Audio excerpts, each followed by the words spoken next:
On July 14th, 2013, Brookwood 4 Wrestling, a wrestling company that started out as a backyard wrestling show, held its final event on the side of this house in unceremonious fashion.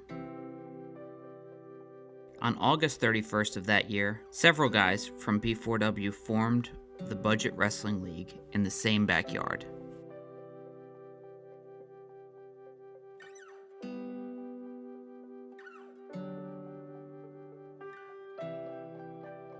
The BWL came about because, quite frankly, B4W has run its course. It wasn't fun for a lot of different people. They found themselves, mostly the creative team, found itself struggling to find motivation, to be quite honest with you. We ended B4W on a pretty bad note. Our finale show did not go anywhere close to being planned how we wanted it. I thought we were 100% done. There was nothing that I knew about that there was going to be anything coming up BWL-wise.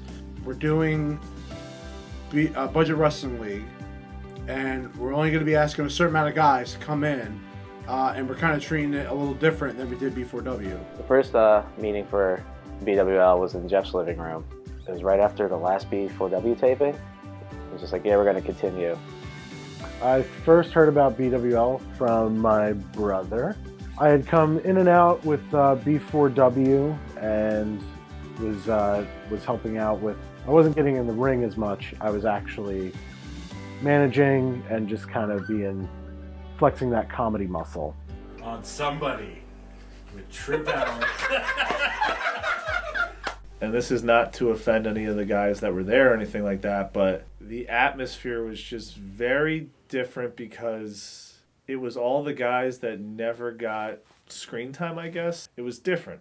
I was excited. I didn't know if it was going to be like a B4W reboot. I noticed that Ryan was using newer characters for BWL that maybe he wasn't using in B4W. The new characters I think we needed because, the core group of guys we had, it was only maybe 6 guys. You can't really write a wrestling show with 6 guys, so the secondary characters are kind of necessity. So I can tell you for me personally, for my own characters, TLD, it was tough because I had nothing to go off of. I had nothing new to really kind of do. There was definitely excitement with the new characters in the BWL. See, B4W was like the end chapter to a book that a lot of people were laboring to finish, I feel like. BWL was like, everything's new, everything's fresh, everybody starts over, and new ideas, old ideas, things coming together. I'll do anything to entertain people. It's sad. Just get half naked on a trampoline for no reason in front of guys? Why not? It was also tough being there and not being able to wrestle. I remember Ricky being the owner. He would just show up and leave. I know that Rico had some issues medically with his knee, and this was a great way for him to be jumping in there and still being part of the group.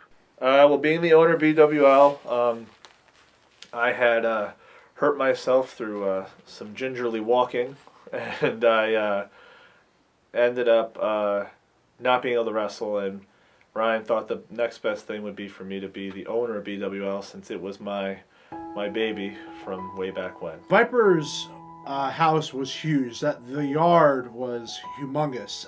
It was just a little house, and all of a sudden you got all this land. I mean, it was directly in sunlight, which was could be a little troubling during the August month. It was nice that it was outside, and for the most part, weather held up. Sometimes we had to deal with the cold and the heat. It was good to have a backyard setting with a lot of space. The inside basement, trying to hide around that little curtain all the time was a little much, but it was good because we had, like I said, still felt private even though there was a big open area with neighbors. Viper's backyard, super duper hot. And then it was super duper cold. We did it in all seasons. There's no off season in the BWL. A lot of people don't know that. Viper's house was definitely the home of the BWL. It had a whole family accord there. His mom was there watching shows even though she was ill. It was kind of a bigger yard. It would be as loud as you want. Let's kill them! 1, 2, 3! even having any belt like within like any company shows like they're basically putting stock into you, whether it be like like a big company or like a company like this. It's always like an honor. And Travis Lee was the first champion of the BWL because who else was going to be the first champion of the BWL? Travis Lee winning the belt is probably the greatest moment of BWL history that I don't remember. So yeah, Dave winning was great. Plus, he's been around so long to the point where he's never been a top champion. It was him and Roswell in the final match to lead up to it for the finals of the tournament, and I thought that either one of them deserved it. Roswell's been warning him for weeks not to get involved.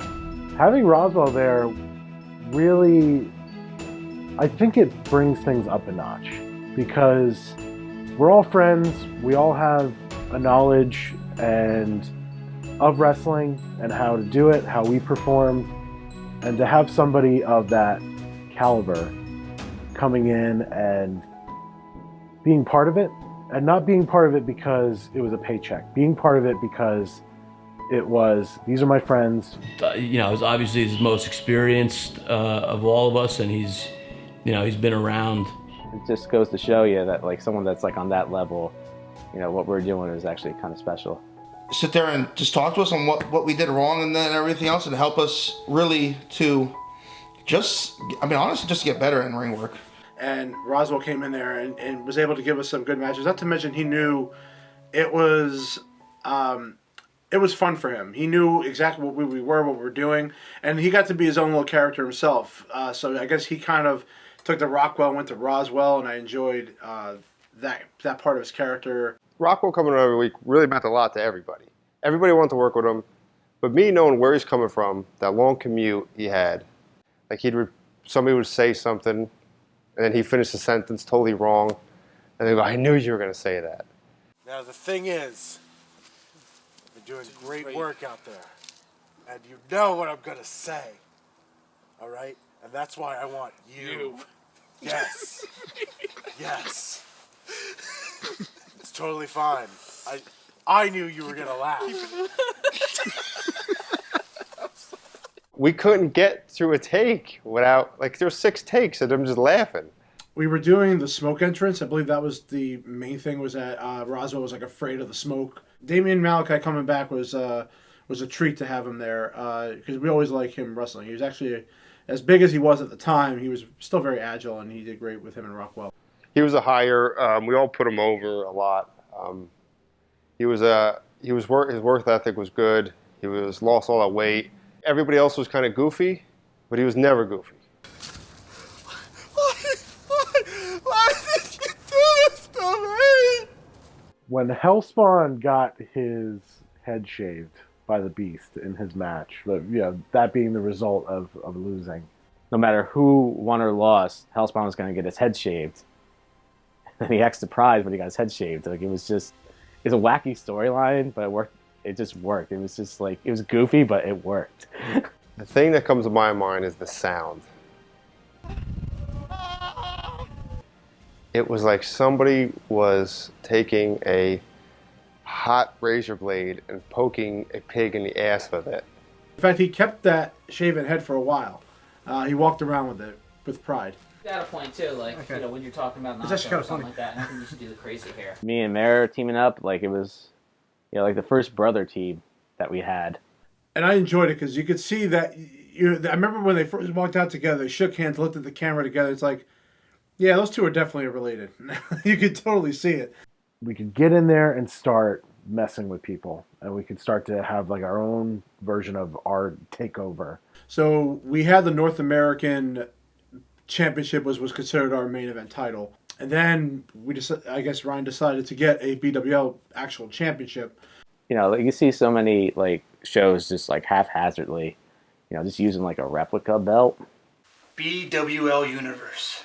There's been so much controversy when it comes to the first family of the BWL. Some call it a little bit weird, others strange, not normal. But I guarantee you, and I promise, we are the all-American family. The Roswell family tree. So we've got As far as I know, I was. I had a lot of romantic history with other peoples in the circus. Roswell's the father, Hellspawn's the son. Then there was Manchum, Jester, his sister. who was a clown. Since they grew up as siblings, there ended up being a little sexual tension eventually. There was Jester. And apparently, you know, one thing led to another, and Roswell and Jester had an interesting night of passion, and that led to the creation of Mittens. It started with the chicken. Jester is his brother, I think, and then So at one point, somebody was Mitten's uncle's grandfather's son's nephew's brother-in-law's roommates. That's as much of the family tree that I can remember. Roswell will tell you. He was. So there's all types of mixed up stuff going on in there. B4W original members TJ Money and The Beast decided to part ways with the BWL. TJ Money was just leaving.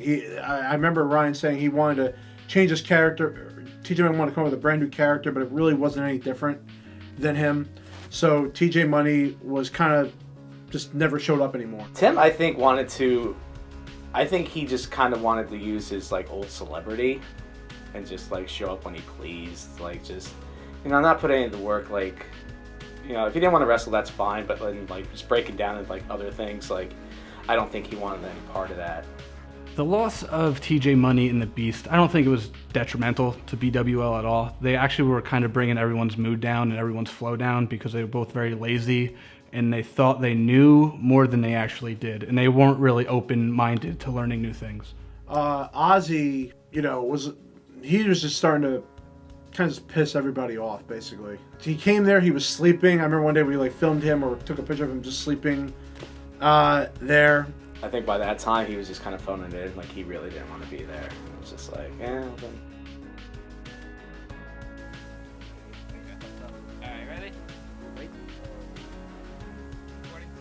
Eric Bromley, he had come to a bunch of the live shows that we were doing, and he wanted to wrestle. He was just graduating high school, and he wanted to wrestle.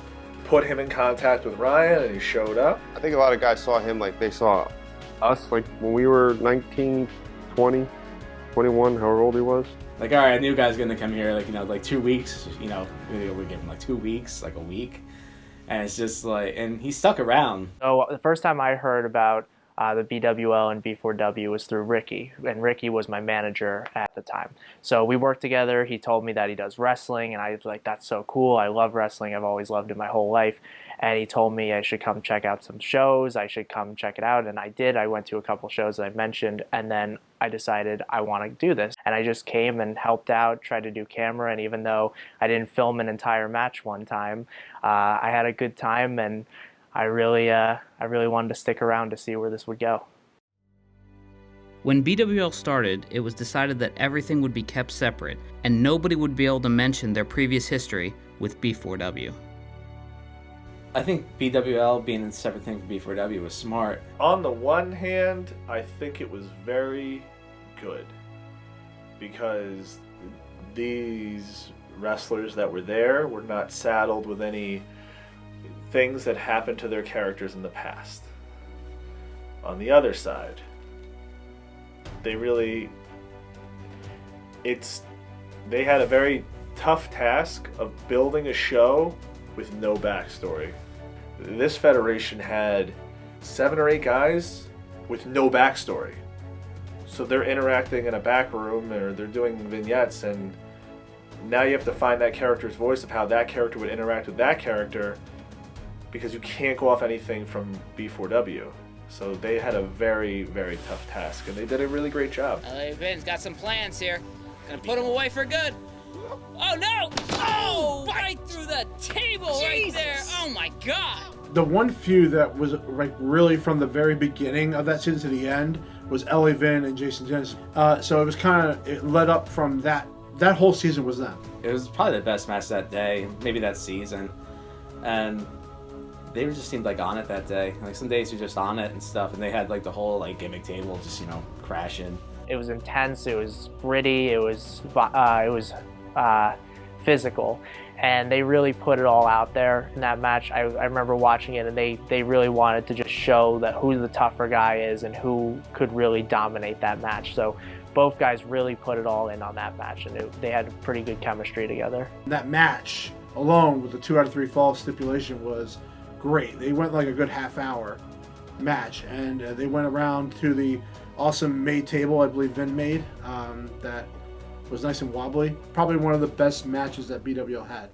Me and Genesis, the 2 out of 3 falls match is probably my favorite match.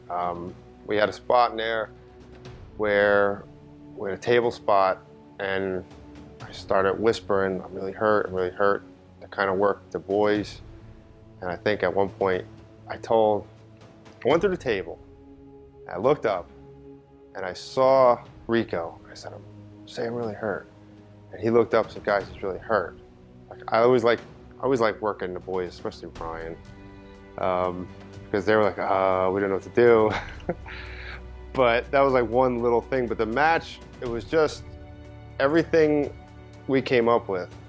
He'd say an idea, I'd say I like it, then I'd say an idea, and he'd say he like it, and this is definitely my favorite match of all the backyard matches. BWL champion, that's what he wants to be known as. He wants to be the first and the last BWL champion when this place closes. Ryan comes up to me and is like, he tells me the deal that I'm going to drop the belt, but we're not going to tell Cash about it. So I'm like, okay, that's fine. So like we sold it the whole time. We're going over the match and stuff, and then Ryan's just like, Dave, don't you F this up on me. Like, remember, if he's counting, you got to remember to kick out. I'm like, I got you, boss, I got this. So of course comes the time, Cash is pinning me like 1, 2, 3, and then Cash is like, I think you were supposed to kick out, and I'm just like, nah. Like, I think he was like really surprised. Like, he didn't know what was going on when he pinned me for the belt that day. So I go for the pin after the finisher, and I'm like, wait, Dave, you were supposed to kick out. And he just says, congrats, champ. And I was like, what? I'm still puzzled at this point. It didn't click until afterwards. So the B4W invasion was really interesting to me in particular because I never experienced the B4W guys and saw how their characters and everything developed over time. The way it was pitched to me by Ryan, and I was like, this is gonna be awesome. Out of all the BWL, it was like the most like thought out, rehearsed, thing we've done, because we basically had like one shot with it. Everybody came in, drove in cars, there was blood. It was a melee of just the old guard of B4W coming in. What I'll say is this, it was set up so well. It was to the point where you didn't know what was going on. It was something we never did before. We had one take to really kind of do everything we had to do in it. And everyone played their part. But it's just watching that happen, watch that invasion happen before me, really showed what they were about and what the B4W was about, and seeing their characters flourish for the first time before my eyes really showed me what they could be and what this meant and how much their characters meant to them. So that day was awesome. All the guys that weren't allowed to talk about being from B4W for all these months now and taping this show, all of a sudden their backstories were retconned and they were able to be B4W people again, and it was just the way we ended that season it couldn't have been better. Season 2 of BWL is probably the funnest time of wrestling I've ever had. Uh-oh. I was getting a little frustrated here. We want to wish everybody a Merry Christmas. Gimmick matches that we had for the holidays. Well, first of all, I think we did one every holiday, like going up to Arbor Day. One match in particular I remember the most was when we had the Christmas match with the 4 presents on poles. So I thought matches like that really, they broke away from the normal storylines and the normal stuff we were doing and just let us have fun for an interesting match or two here and there. Brian had like good ideas, like, yo, instead of using like thumbtacks or something like they do in the ring, like Mick Foley or something, like, let's use candy corn. And I just remember that like it just stuck everywhere, and it was like all over the mat. Like, I'm pretty sure it's still on that vinyl canvas somewhere. and like on my boot was just another hit, like this thick of just candy corn. That's all I saw that for weeks, just in my dreams, just candy. In between seasons 2 and 3, we had to change locations and find a new backyard to continue BWL shows. The reason we left Viper's house was that I'm pretty sure he wanted to fight his landlord. Like, I'm pretty sure that's the reason. So Viper had to move out of his 4th house, and at that point, we had to go somewhere different, and Ryan just happened to have a house now. It was a good change because different scenery. It was a tighter backyard, and we were in the sun, but we weren't baking like we were. It was much more comfortable. I felt that being at Ryan's house, even though we kind of designated Vipers as, like I said, like this hub where we could go and do this, Ryan's house just had this good feel. Like, we're here, this is what we're doing, everybody's getting together, no complaints, show up, let's have some fun. We made wherever we were the arena of the day. Again, it was a blast. Everybody looked forward to it. One time I was there, I had like 101 fever, but I said I could go there and have some fun for a little bit. I could go there, have fun, and be miserable. I could stay home and just be miserable. I'm not afraid of you. You're obviously not afraid of me. I'm gonna be here next week. Why don't we just get in the ring and settle the score? You want to do that? Yeah, I do. You want to do that? Yes, I do. It's on. You better be are here. Done. Next week. I will be there. I will be here too. Good luck in your match, man. Good luck. The greatest feud in wrestling history. Forget Andre Hogan. Forget Austin Rock. It is Bibbs and Travis Lee. Now, Agent Bibbs is a character. Agent Bibbs and Dave together are something else. And you just want to see it happen. There's so much to it. There's so little to it at the same time, but whatever it is, you want to see it. It keeps your attention. It's great action right before your eyes. Their foreheads, whenever they're like two magnets, whenever they're in the vicinity of each other, they lock on. And they seem like they can't get away from me. Forehead to forehead action. The B4W invasion didn't work at all because 1, Joe wasn't a part of it, and he was there at the ending. 2, there were some tapings I couldn't make, and then it looked like it was just Viper and Ryan, and then I was kind of there as like a secondary character, so I didn't really do much with the group. We gotta do some selfies right now. Come on, Sam. Do one. There you go. That looked at the camera. And it just didn't have the steam. I don't think we were able to do everything we wanted to do with it, so it maybe didn't have the right momentum coming off an amazing end to the previous season. I don't think it manifested really into what it never lived up to that angle that happened at the end of season 2. It is insightful things that should be seen. But let me just tell you this.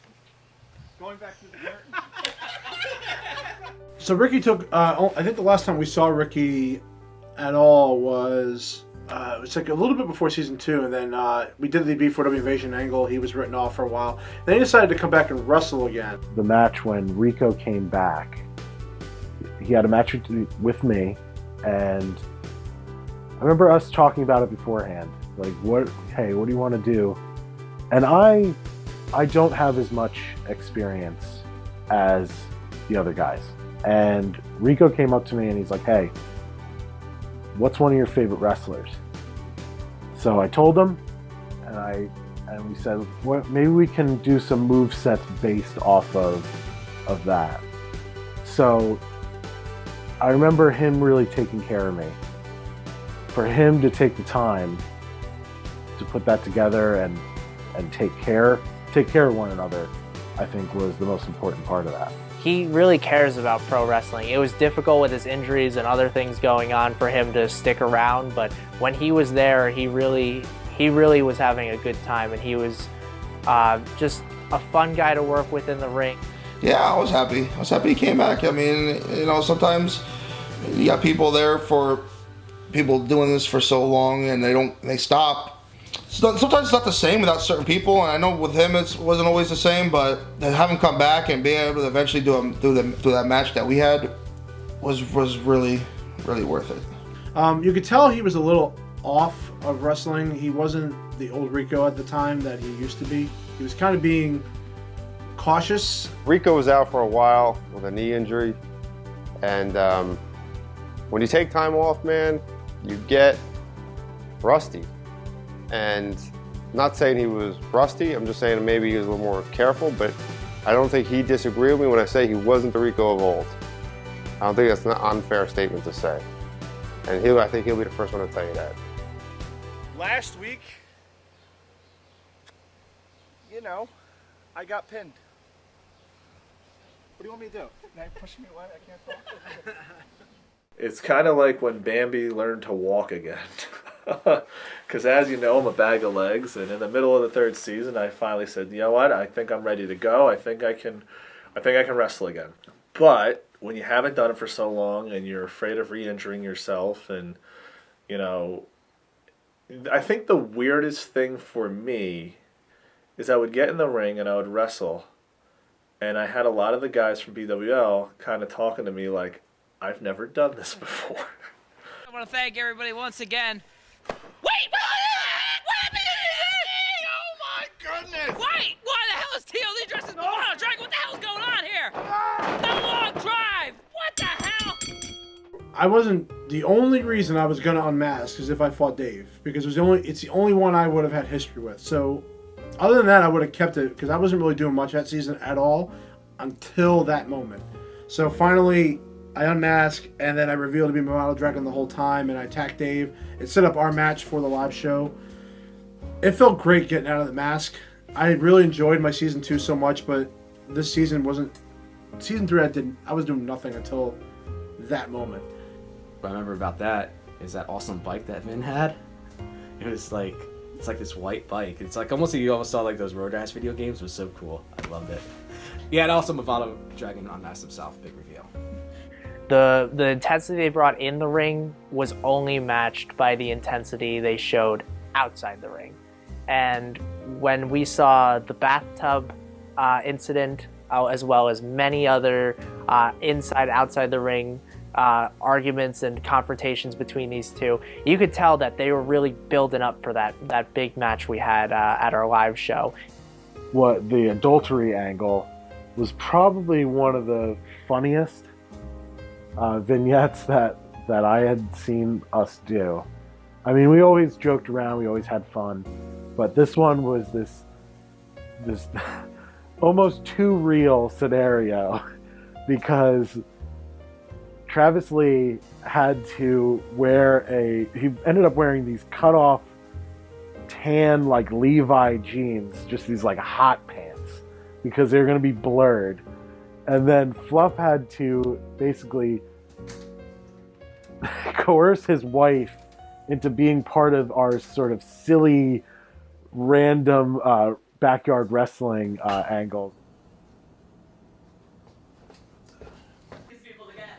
I'm stuck here for the next 30 plus years.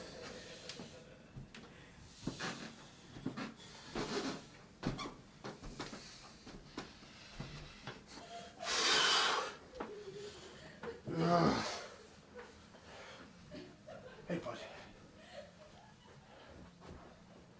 Hey! Hey! Oh, thank God. You would never, ever do that. Hey, I thought you weren't supposed to be here till like 7. What are you doing here? Oh, shit. No, stop! Stop! Stop! Stop! Get over there! How could you? How could you?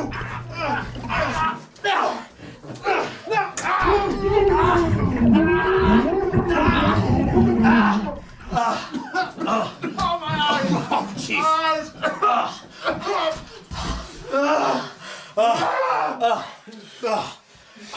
I gotta get out of here.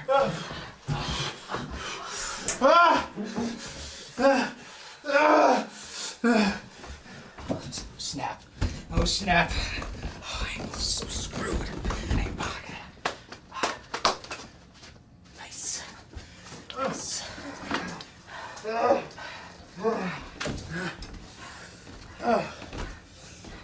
Where are you?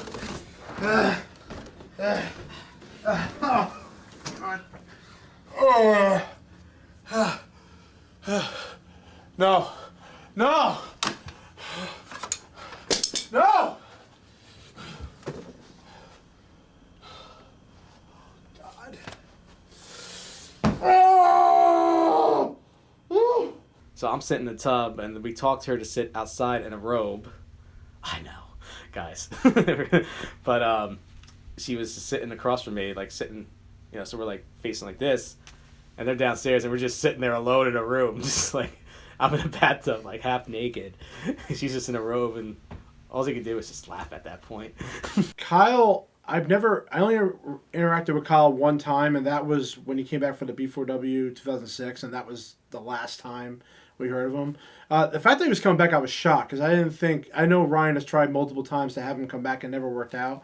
And the fact that he was there, and now we had some new fresh matches, because it was matches that Ryan wanted to always do, he could now do. So Kyle was great. He looked good. He was, looked like he, and he was there, like, even when I talked to him during one of my matches, like, I'm here just to make you look good. He was just trying to give back for all the mistakes that he made.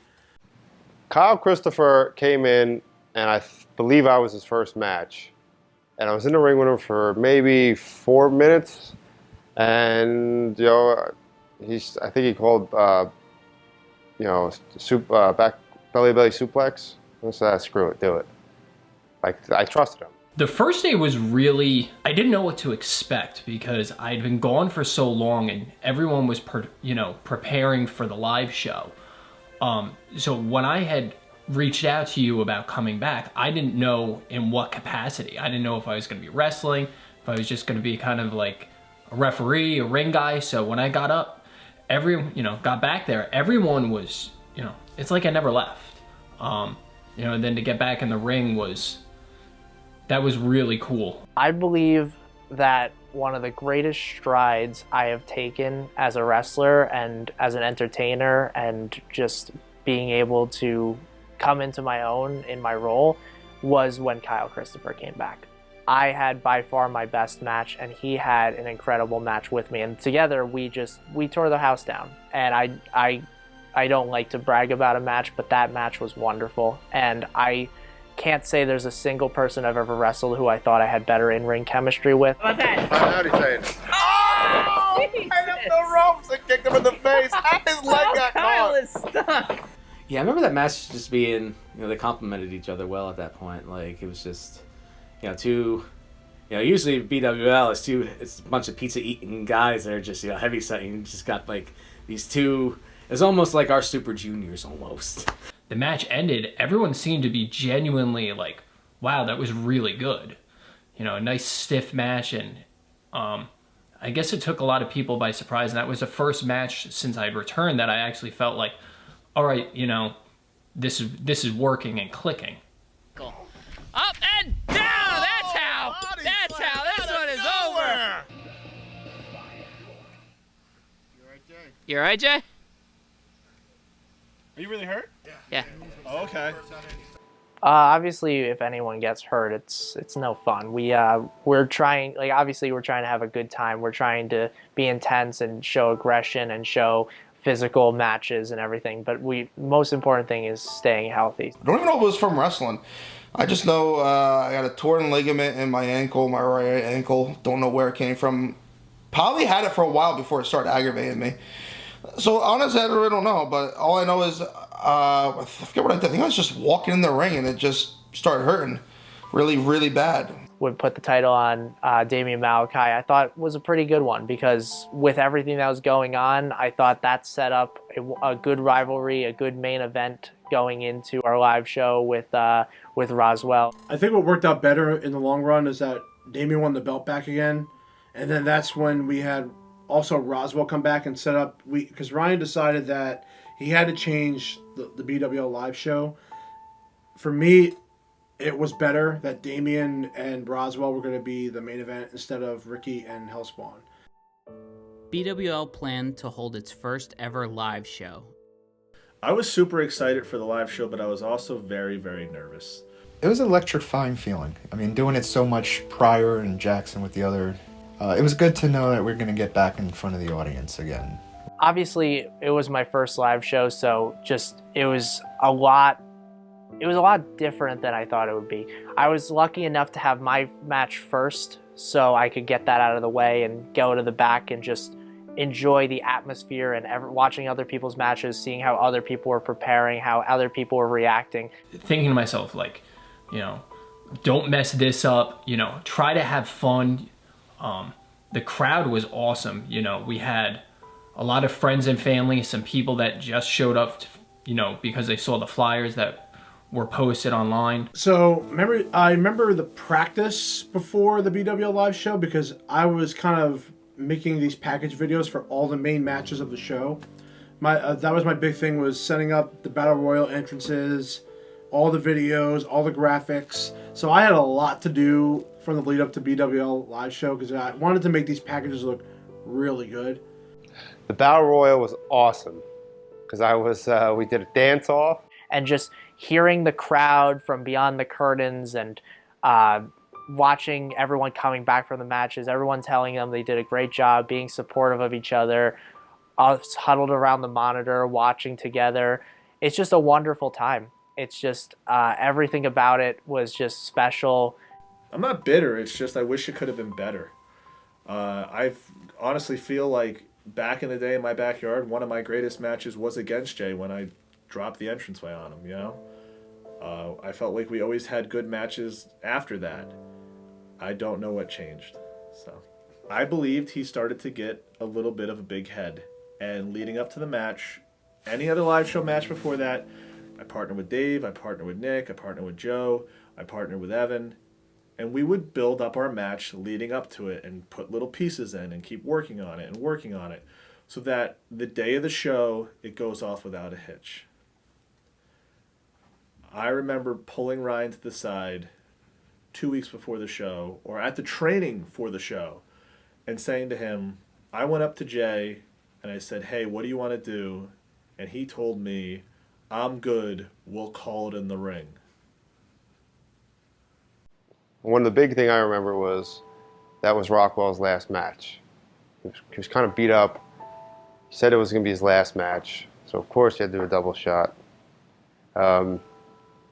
So I got to wrestle Viper, and then the winner of me and Viper would wrestle the winner of Rockwell and Malachi.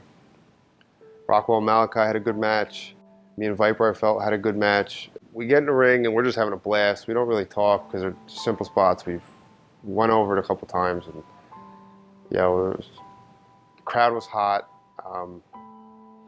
He had to turn. He was face fighting Malachi, and I came out beat up because Viper attacked me after a match.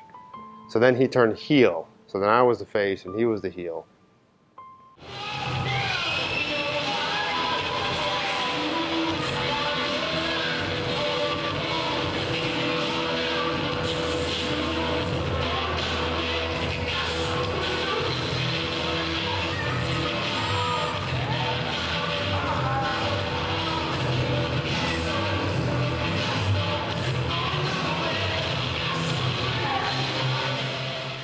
Roswell going from face to heel in the sound of a bell practically was pretty impressive. Our final match of the evening is a unification match. Title versus title between BWL TV champion LA Vin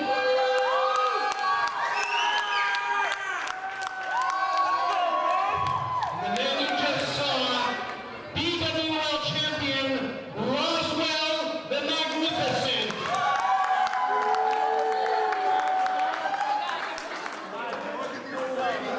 So I go over, but I'm supposed to, at the end of the match, say something. And the goal was to make Rockwell cry. Yeah, so after the end of the first live show, Vin called me out to the ring, and which I did not know was happening, and they presented me with a plaque and spoke of my accolades and my contribution to BWL, and that really meant a lot. Of course, I go back, and he's in the back, and he has his head down, and he's crying a little bit, and I just kind of pat him on the back and said, good match. It meant a lot. It felt like that was an important piece of the whole BWL puzzle. I think having me and him close the show was, the right move. The crowd loved it. The crowd went home happy. The boys, I think they had a good time. I don't know, Damien maybe felt a little slighted that he didn't close the show, but the season didn't lend itself to that.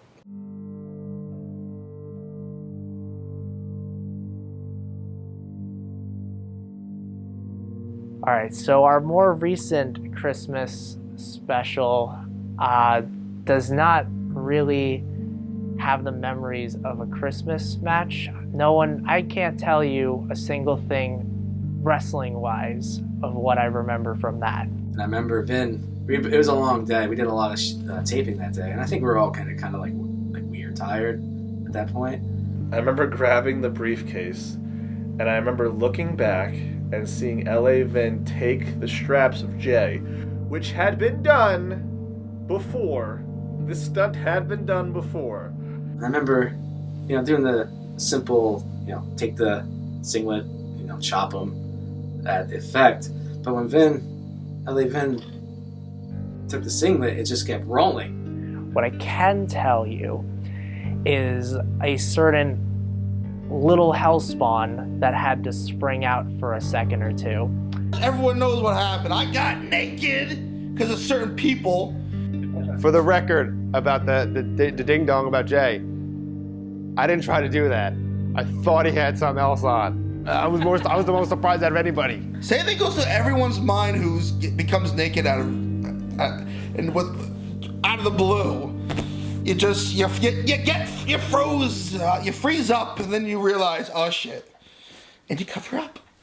The finale was really fun, especially that I got the chance at winning the BWL championship against Dave. Tildy didn't win the BWL belt. I don't remember that happening. Next question. I go back, and that was the one. If there's one clip I watch of myself the most, that is the one, because it was so much fun to do. Not just because I won the belt, but it's more because of the story.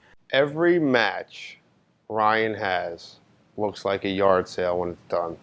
It looks like a bear got into some garbage. There is just junk spread out all over the place. That match just had to be the last match. I feel as though, looking back, there really wasn't another match that could have been the last match. It was meant to be. At that point, all the pressure was off for. We really thought it was over. So it was kind of like all right, you can kind of cut loose and have some fun. It was going to be the last match of BWL. It was an overall good fitting end to it. The fact that they were just going all out, and there was this plastic bag, and it was full of this stuff, was hilarious, kind of disheartening, because I didn't know if my friends were just really throwing poo at each other and shoving it in their faces and stuff. In one of my favorite matches of all time, we planned that match, and we had all the hits. I actually have to go back and watch that now. It was an honor to wrestle Ryan have Ryan be my final opponent in wrestling, and it was really awesome. And I view that as my final match and not the live show match with Jay. That match in particular was like Rico of old. And one of the best things about that match, a lot of people are going to say the dog poop and all that. Now, best part about that match is they're sitting there at the apron, they're all beat up, and they're looking at each other. And Ryan just looks at him and says, "So what do you want to do now?"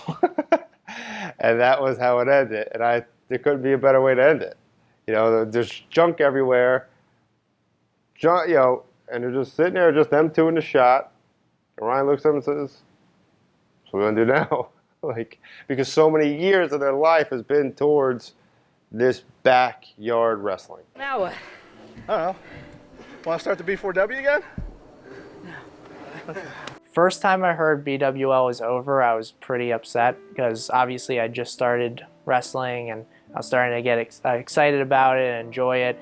And you know, I didn't have the highest expectations going forward with this. I just thought, hey, I'm here to have fun. We'll see what happens. But you know, when something's taken away from you like that, that you kind of adopt as a part of you, it's kind of sad. I think it was time to be over. I think it was just in a time to turn the page. Like, at some point, you have to stop wrestling in the backyard as 30-year-old man.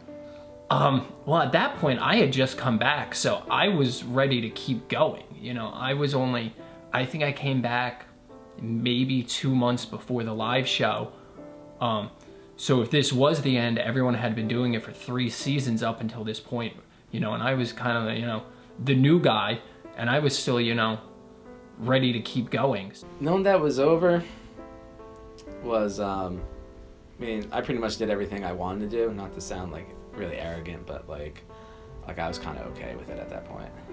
That a chapter was closing and that a new chapter would be starting up. And I knew that just because we didn't have the name BWL, same thing with B4W, that we were leaving it for what it was. It's almost like we started a new band. You know, this is the old band. We like this sound. We're trying something new. We're changing up things. And I knew that there was something else that was on the horizon, something else that we were going to do. So this wasn't so much that it was an end. It was the closing of this chapter, and we were going to go from there. I was okay with it. I would rather end it on a high note than end it on a note where we're kind of forcing it to end. I actually like it better that we're going out on our terms. We're not going out because people are quitting. We're going out because we did everything that we needed to do. So I was okay with the way it was ending. It was also sad too, because I remember at Ryan's bachelor party, that was going to be the last taping. An opportunity presented itself, and BWL would be able to hold shows at the CZW school in southern New Jersey. BWL would embark on season 4. I thought when I heard about the return of the BWL, I was ecstatic. I was really happy to be back in that way. I thought, this is what I enjoy. These are the guys I like to hang out with. And I'm like, well, got into this slog. I was really happy because we're getting the band back together. We're getting the guys to go have some fun. We're gonna come up with these angles. We're gonna continue these angles that we had already started, and we're gonna expand on them. No, I liked over there. It was nice. We had our own inside for a change, and didn't have to deal with any weather besides it being cold in the wind at that time. But I mean, other than that, it was a nice, different. I was skeptical because I knew we couldn't wrestle. I don't think we were going to wrestle at Ryan's house anymore. Coming back to do BWL, I was not so much interested in wrestling anymore. I was kind of happy the way everything ended. I didn't want to really jeopardize what I did. So I was definitely skepticized about going back to it. I mean, it was a completely different dynamic. I mean, it had a different feel to it in the aspect, like, you know, you're wrestling in a building. It was funny because there's this giant CZW logo in the back, and I think everyone just really, at that point, it was borrowed time, so everyone was having, you know, a really good time, myself including. Season 4 just was different, but it wasn't as much fun. First off, the CCW arena, it was a little weird going in there. That was a real high ring. It wasn't our low ring like we usually had, so that was a little different. I don't know. It just wasn't It wasn't season 2, season 3 of BWL. It wasn't even any close to those 3 seasons. I feel like something was definitely missing from it. I don't consider that. I do and I don't. It was just different, man. It was just different. I don't think it had the same fire.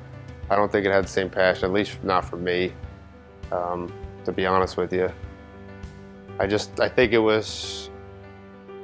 think people just wanted to have a little bit more fun. It's almost like the warehouse wrestling you would see like back at, like TV studio wrestling you would see like back in the 80s, like with a small crowd. You heard me, right? The match I'm gonna try it. You better watch how you sit. I can put you in a hold. Oh, yeah. You not staying down yet? Almost. Alright, good. Seats are a lot more comfortable. And, Uh-huh. And the one thing that was like, look at that. And he would squeal. And that's one of the things that you could tell your brother. Oh, Allow him down here. Stu! Yeah, I could take this foot.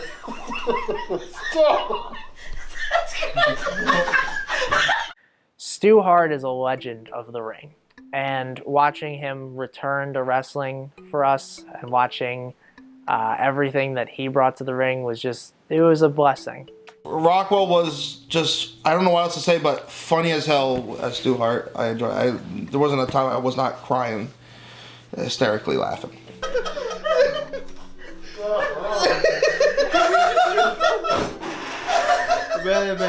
Better down here.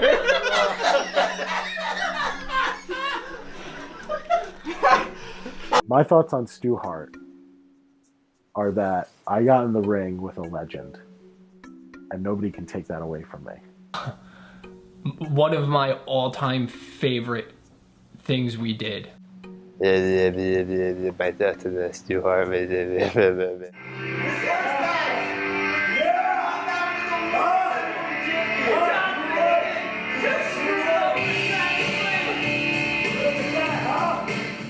The Shane Douglas being BWL champion is, like basically a belt that says like BWL, like Budget League Wrestling, and him just like championing it around, at least, for like a few minutes and stuff. It's like, it's really kind of mind blowing. But we put on some some good shows. Here's a guy that my brother and I would watch on a small little television set in his bedroom, watching the franchise Shane Douglas, and who would have known all these years later he would be in on our group, in on what was fun for us. That it was awesome.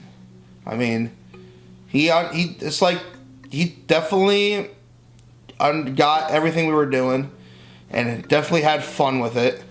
And I felt like I felt like that he probably felt like it was just a group, just hanging out with friends and just doing like what you do when you were younger, because it really felt that way. He didn't have to be so serious and could like just joke around and laugh during the match if he wanted to. And I think for him, I think it was a relief.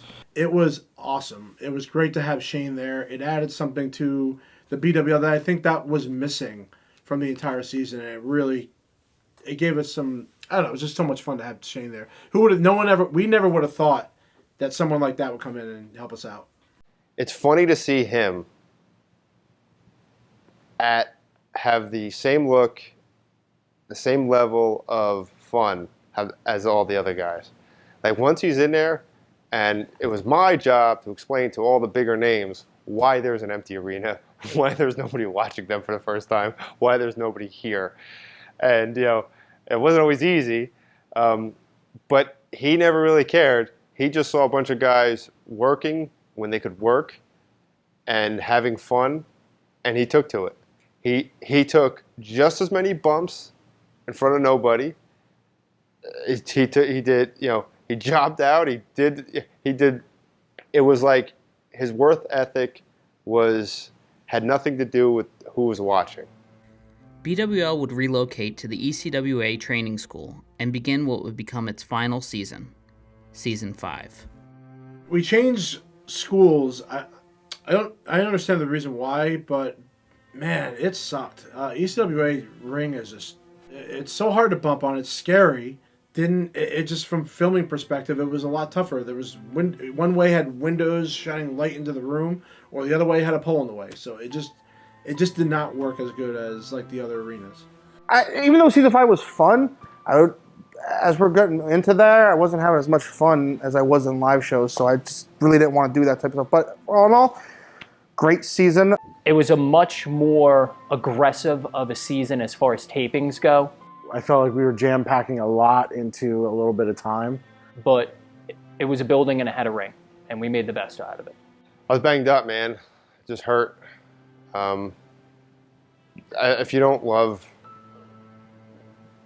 doing wrestling, then you shouldn't do it. And I feel like if I would have done that, then I would have not wanted to do live shows, and I feel like it would have burnt me out. I think it was a big loss in the aspect that, you know, we lost a character that has been around since, you know, season 1. When he first started with the B4W, it was kind of surprising to see him in there. Like, there's a guy that's like on the indie scene, and then he basically just stayed with us like the whole time. And to see him gone, it was kind of odd. Wait, how can I impress you? How can I impress you? What do you need me to do? And I'll tell you, BWL. You have a match tonight for the BWL championship. This is your last chance. Last chance. Okay. And then he calls you dad somehow. That's gonna bother me. I got it all planned out. All right. Go ahead. It's like a lot of these guys, like Finnegan. Like, I would never think Finnegan would, you know, be with us, like our group. But it's awesome. Oh, it was great. I enjoyed working with him. He was so good at promos. Well, I've been working with Ryan for a lot of years, and he asked me to come along, and that's what we did. We've been doing it for I think it's over 10 years now, since I've been involved on and off with all you guys, and it's been a lot of fun. John's a very good guy. I respect everything he's done in his lifetime, and I respect and appreciate all the help and things that he's done for BWL. You know, he doesn't care if there's no one in the building or 5,000. He's going to put his best foot forward, you know, and try to put on the best product that he can. And it was interesting. It's the first time I ever did anything like that. I was always just the referee and never any kind of character or anything like that. Just it was fun. It was something different. Watching wrestling all these years, and you see all the different personalities and the characters. Hey, I could probably try that sometime and have some fun with it. And it was fun. It was a good time. I love it when a plan comes together. Johnny Cash has this thing where he comes in and comes out, comes in and comes out. It's like a feeling, like he feels like for like a year or two I'll do it, then I won't do it for 5 months, and then I'll come back and do it.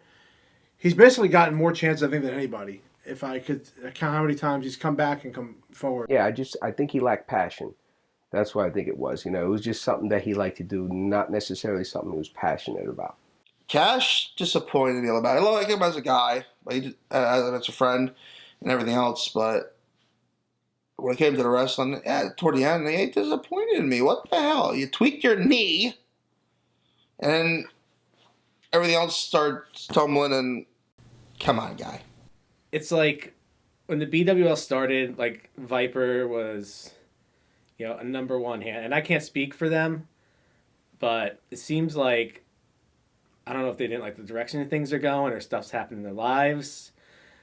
But by the end of the BWL, guys that like did nothing wrong just like didn't want to be there, and it kind of was like a downer.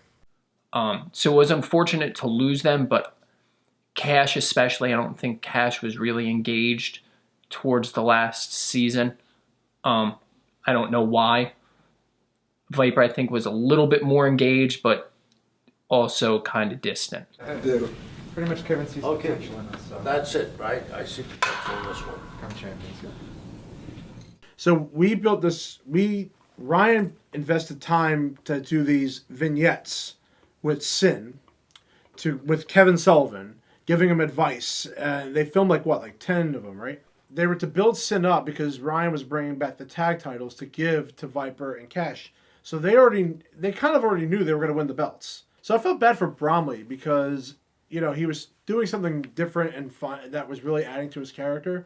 But Viper was having a lot of his own personal issues around that time. I feel like his energy was gone. And then Cash did his usual thing. Sometimes he feels it and sometimes he doesn't. I would hope so. Oh! There we have it. I thought the tag titles was a nice addition because we had the opportunity to bring some old tag teams back. You know, I think there was more of a bigger picture for bringing them in, and then when we lost a couple of the guys, that changed. But there was enough guys there that we were getting from the independent guys to come in, because I think they helped out a lot during season 5 to make it, you know, definitely a lot better. And then the tag titles was a great idea. Just didn't, everything that we tried to culminate to just got ruined because Cash and Viper just were not interested in doing BWL anymore. And so it kind of messed up everything we had going for the tag titles. Throughout the course of that season, much like the last B4W season, like, people started falling off. So by the time you get to the end of season 5, there's like one team left, basically. So one of my favorite memories of the tag titles was when you had the Inner Circle versus Mac and Cheese and Ryan working both teams. I watched it, I'm like, why have they never done this before in any other promotion? Because as awkward as it was, it worked. Regular rules, what a way to start it on this one. Let's get the bell going here. As soon as Finney gives me the wink. Don't think you're the old man, boy. Tito? Yeah, good luck with that, buddy. That is Tito Santana, former Intercontinental Champion. The Turkey Bowl has always been one of the most fun, energetic times of the year. Really, really enjoy doing the Turkey Bowl. In the business, I mean, a lot of the business now is everybody's really serious and it's cutthroat and it's just a lot of nonsense behind the scenes. The Turkey Bowl is a bunch of guys, a bunch of friends who've been friends since they've been kids, getting together, doing what they love with the professional wrestling and just having fun. Just go out there, be silly if you want to be silly, be serious if you want to be serious. But it was all about having fun. It was all about the love of the business, which is what I'm all about. It's for the love of what happens in front of the camera, not what happens behind the camera. Having Dave in there and at the end, and then they all come in and start attacking. I think it was Dave. That was so freaking hilarious. And the Extreme Turkey Bowl may go down as the greatest Turkey Bowl of all time. Time will tell. She had 3 ECW legends and my brother. It's a sight to see. I wish I had a camera. I mean, I was in the ring and I got whacked in the head by Kevin Sullivan, but it was wild. It was great. I love it.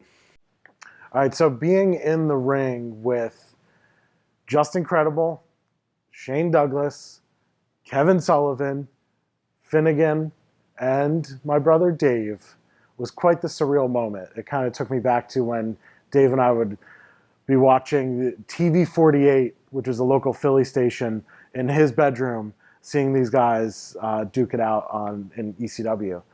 Having Kevin there, Justin, and Shane, that was, you know, like a holy shit moment for me personally. You know what I mean? Have all them guys there and be able to talk with them, to hear the stories, to get the pointers, to get the opinions. And every year I go, how are we going to top this next year? There's no way. Funny story, we joke about it a lot. When they had Tito Santana come one time to do the Turkey Bowl, he walked in and he was explaining to him what we were doing, and I still don't think he understood what the hell was going on.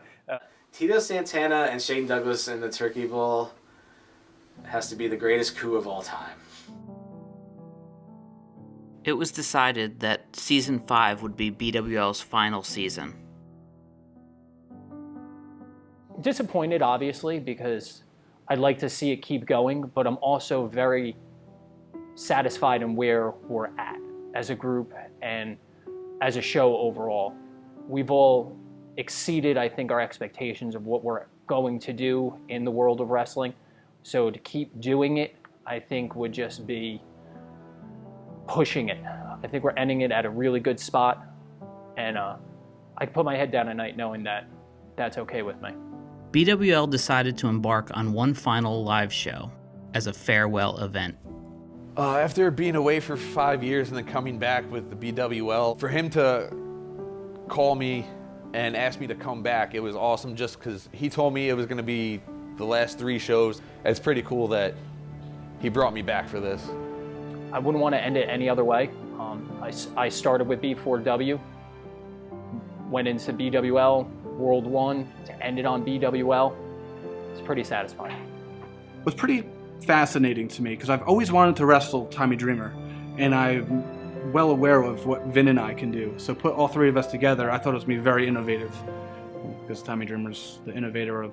I won't probably miss it, even though I was getting tired of it. But yeah, I would definitely miss the guys. Myself and Rockwell is the match. It's how the BWL started. That was the first, for the North American title at the time. Like, that's how it began, and this is how it's going to end. It's almost like, like Sting and Flair at the final Nitro almost. Like, now this is our version of it. The live show was a huge success. We brought back original members of B4W. We invited wrestlers we grew up idolizing. Everybody's biggest feuds were revisited, and everybody had a standout performance. I would say that the legacy of the BWL does not necessarily mean pro wrestling. It doesn't necessarily mean guys who are incredible athletes who are putting on incredible matches that are breaking boundaries and doing all these things. I think that the legacy of the BWL is rooted in the friendships and the fun that people got to have in the ring with each other. Just a bunch of friends, having a good time, doing what they love to do, doing what they love, period, and just having good old times and laughs. But I mean, it's just, you look at the grand scheme of things and it's amazing, and I feel like the live show was supposed to be the be-all. That was supposed to be pretty much the last chapter. And then we got another 2 years out of it that I think were some of our best product that we had put out. End of an era. Is essentially, when you boil it down to it, it's just a bunch of dudes who wanted to keep wrestling and didn't need a crowd, didn't need any like the BS, like sponsors, that go on with a regular indie show, and just wanted to wrestle and have fun. And I think BW's legacy is that we got together, we were able to kind of recreate the magic that B4W had, and we got to create some memorable moments that I think that really stood out. A well-organized, well-creative, well-executed bunch of grown men in spandex playing wrestlers. We had a lot of fun. You'd never think as a kid who just loved wrestling that you could be part of that. And the Budget Wrestling League, for what Ricky had to what we made it into, it made it almost better than the B4W. And that's truly, I think, a most remarkable thing that we could have done. So, I don't know how to phrase this. I feel like it's a good spin-off. You had a great show in B4W, and then you had some people on the cast kind of go and do their own show, which turned out to be successful. It gave a lot of guys who didn't have an opportunity to do the World One stuff the first time around an opportunity to go wrestle in front of people professionally and do that and have a good time with it. And it allowed a lot of people to shine that weren't able to shine before because we had such a stacked roster in B4W. So I feel like it was a good thing. The legacy of the BWL is not that it's the follow-up to B4W. It's not that it even should be compared to B4W. The legacy of the BWL is that it gave us the chance to do what we love to do for just a little bit longer. I enjoyed BWL so much, I would miss it when we weren't doing it, when we still were doing it. So now that it's finally over, I miss it even more. But I take comfort in the fact that we did everything we could with it, and we ended it the right way. As much fun as I had doing that show, I wouldn't want to bring it back. Because BWL ended perfectly. And how often do you get a perfect ending?